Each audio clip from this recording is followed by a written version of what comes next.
Village food with Rupsana. আমি সেই রূপসানা আবারও হাজির হলাম প্রত্যেক দিনের মতন দারুণ স্বাদের বাঁধাকপির পকোড়া রেসিপি নিয়ে। আসসালামু আলাইকুম সুপ্রিয় দর্শক বন্ধুরা, আজকের আমি বাঁধাকপি পকোড়া করে দেখাবো। আপনারা দেখতে থাকুন কিভাবে বানাই। এই রেসিপিটি বানানোর জন্য আমি এখানে একটা বাঁধাকপি নিয়েছি, আর বাঁধাকপিটা এইভাবে একদম ঝিরিঝিরি করে কেটে নিতে হবে। কেটে আমি ভালো করে ধুয়ে পরিষ্কার করে নিয়েছি। যতটা পারেন সম্ভব করে এইভাবে ঝিরিঝিরি করে কাটতে হবে। এবার আমি এর মধ্যে দিয়ে দেব স্বাদ অনুযায়ী নুন,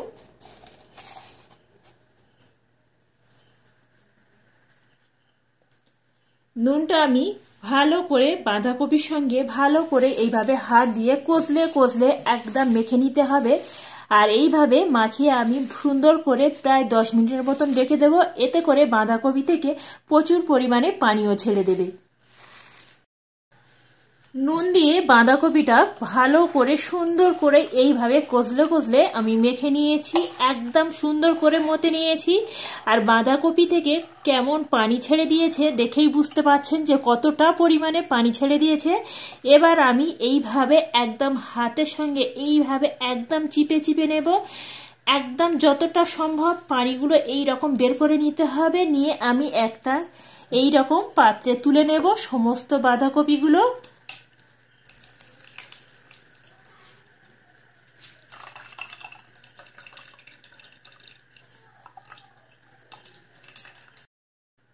দেখতে পাচ্ছেন বন্ধুরা কতটা পরিমাণে এখানে পানি বের হয়েছে। এবার আমি বাঁধাকপিগুলো এইভাবে সুন্দর করে একটা পাত্রে তুলে নিয়েছি। এবার আমি যে কাজগুলো করব, এবার আমি এর মধ্যে 150 গ্রাম মসুর ডাল নিয়েছিলাম। 150 গ্রাম মসুর ডালটা আগে থেকে আমি ভিজে একটু শিলবাটাইতে একটু আমি এইভাবে করে বেটে নিয়েছি। আর দেখেই বুঝতে পারছেন যে একদম আমি এখানে মিহি করে একদম বাটিনি, একটু মানে ছিবড়ে ছিবড়ে ভাব আছে। এবার আমি ডাল বাটাটা এই বাঁধাকপির মধ্যে ঢেলে দিচ্ছি। দিয়ে দিচ্ছি দুটো পেঁয়াজকে একদম ঝিরিঝিরি করে এইভাবে কুটে রেখেছিলাম, পেঁয়াজ কুচি, ধনেপাতা কুচি, 3টে লঙ্কাকে আমি এইভাবে একটু কুটে নিয়েছি। সাথে যাচ্ছে জিরা আর মরিচের গুঁড়ো 1 চা চামচ, হলুদের গুঁড়ো 1 চা চামচ, 1 চা চামচ মতন চাট মশলার গুঁড়ো, এখানে চালের গুঁড়ো নিয়েছি। আর আমি এইভাবে আজকের হাতা মেপে দিচ্ছি। যে চামচ মেপে আমি এখানে চালের গুঁড়োটা নিয়েছি সেই চামচ মেপে আমি এখানে বেসনটা অ্যাড করছি। চালের গুঁড়োটা বন্ধুরা দিলাম। চালের গুঁড়োটা দিলে সুন্দরভাবে মুচমুচে হয় আর খাস্তা হয়, আর একটা অন্যরকম টেস্ট পাওয়া যায়। সমস্ত কিছু মশলাগুলো আমি এখানে অ্যাড করে দিয়ে এবার আমি হাত দিয়ে সুন্দরভাবে মেখে নেব। হাত দিয়ে আমি সুন্দর করে মেখে নিয়েছি। এবার আমি সবশেষে যোগ করছি এখানে স্বাদ অনুযায়ী নুন। আমি সব থেকে একদম শেষে অ্যাড করছি, যেহেতু এটা নুন দেওয়ার পরে সঙ্গে সঙ্গে কিন্তু অনেকটা পানি ছাড়তে শুরু করবে। নুনটা দিয়ে সুন্দরভাবে আরও 2 মিনিট সময় নিয়ে সুন্দরভাবে এইভাবে ফেটে নিতে হবে। আর বন্ধুরা এইভাবে হলো আমার মতন করে একবার এই বাঁধাকপির পকোড়াটা একবার বানিয়ে দেখতে পারেন। একদম আমি যেভাবে আজকে তৈরি করছি ঠিক সেইভাবে করে করবেন। একদম টিপস অ্যান্ড টিপস সহকারে করবেন। আপনাদের আমার মতন কিন্তু এই পকোড়াগুলো কিন্তু একদম পারফেক্ট হবে। আর দেখতে এখন থেকে কতটাই লোভনীয় দেখাচ্ছে।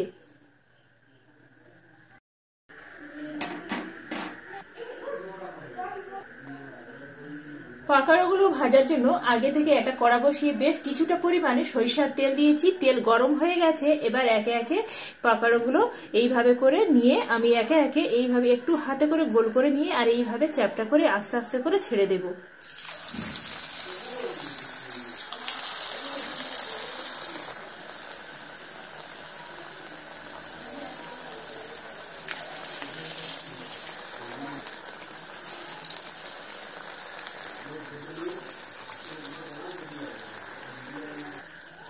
এখানে আমার পাকোড়াগুলো এক পিঠ করে ভাজা হয়ে গেছে। এবার আমি আলতো হাতে অপর পিঠটা এইভাবে উল্টে দেব।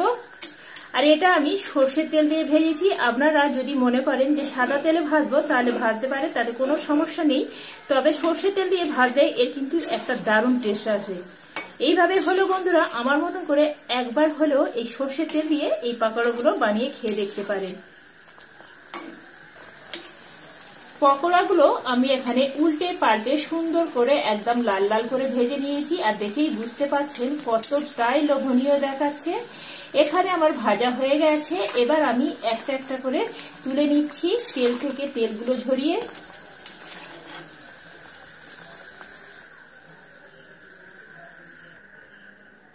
একই রকম করে বাকি পকোড়াগুলো আমি এখানে সুন্দর করে এইভাবে করে যেভাবে করলাম সেইভাবে এইভাবে করে গোল করে আবারও একটু এরকম হাত দিয়ে চ্যাপটা করে আস্তে আস্তে তেলের মধ্যে ছেড়ে দিচ্ছি।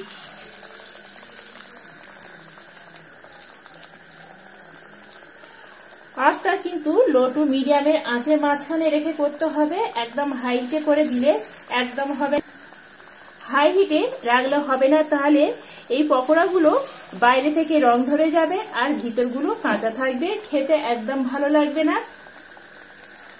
বাকি পকোড়াগুলো এইভাবে আমি সুন্দর করে আবারও উল্টে পাল্টে লাল লাল করে ভেজে নেব।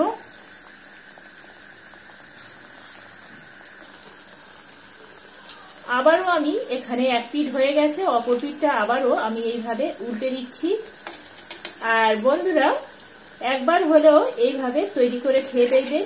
খেয়ে আপনাদের কেমন লাগলো অতি অবশ্যই করে কমেন্ট করে জানাতে একদম ভুলবেন না। আপনাদের একটা কমেন্টে আমার বড়ই উৎসাহ জাগে রেসিপি তৈরি করার জন্য। আপনারা যদি চান আরো নিত্য নতুন যদি রেসিপি আপনারা দেখতে চান তাহলে কমেন্টের মাধ্যমে আমাকে জানাবেন।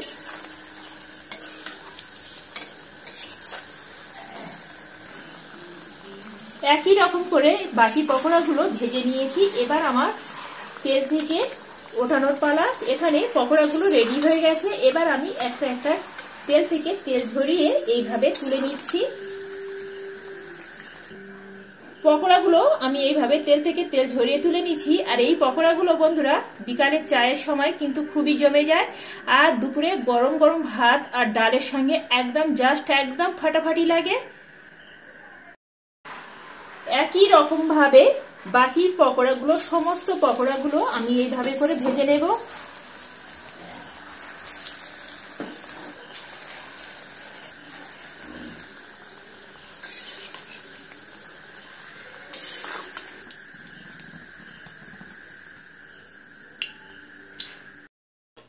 বাঁধাকপির পকোড়াগুলো আমি ভেজে একটা প্লেটের উপরে এইভাবে তুলে নিয়েছি। আর বন্ধুরা শীত চলে যাওয়ার আগে এই বাঁধাকপি পকোড়া রেসিপিটা একবার বানিয়ে খেয়ে দেখবে। একটা পকোড়া আমি এখানে ভেঙে দেখাচ্ছি কতটাই মুচমুচে হয়েছে।